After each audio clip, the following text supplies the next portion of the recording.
费城枪击案是 JoJo 全系列最复杂难懂的一场战斗，同时也是很多人心中的未解之谜。那么今天我会用最简单的话语带你100%地看懂这场战斗。先来带你解析一下整个过程，我们直接开始。首先，我们要先了解发生费城枪击案的地方是一个怎样的地图。经过我反复观看漫画，总结出大约是这样一张图。接下来，我将运用这张图来为大家解释整场案件。我们再次回到事件刚开始的时候，乔尼、杰洛、威卡都来到了附近。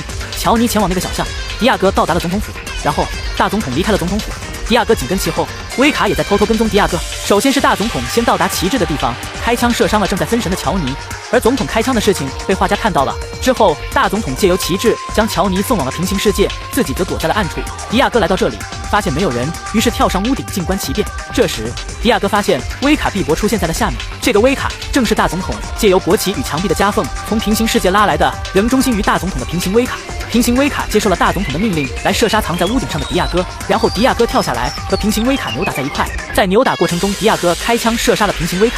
这时，迪亚哥向后看去，发现了基本威卡。回过头来的时候，发现平行威卡已经换成了乔尼。这个场景正好被公园中的男孩看到。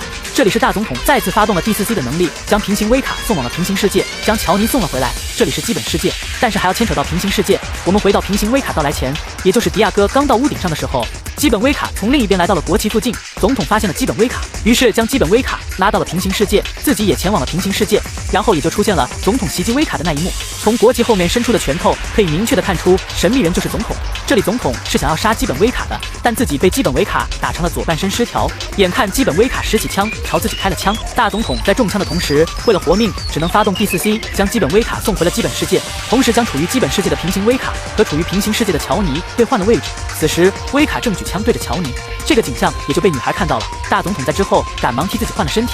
然后这个时候，在基本世界，迪亚哥和威卡出现在了同一点，两个人因为重合都看不到对方，但都举着枪对着乔尼。乔尼后来的自述也证实自己同时看到了威卡和迪亚哥，但乔尼并没有看清大总统，于是他将威卡和迪亚哥都看作了凶手。然后就在这时，乔尼蓄起爪弹朝迪亚哥和威卡攻击，迪亚哥和威卡二人不得已只能开枪还击，但是都没有命中乔尼。乔尼这时通过弹孔逃进了下水道。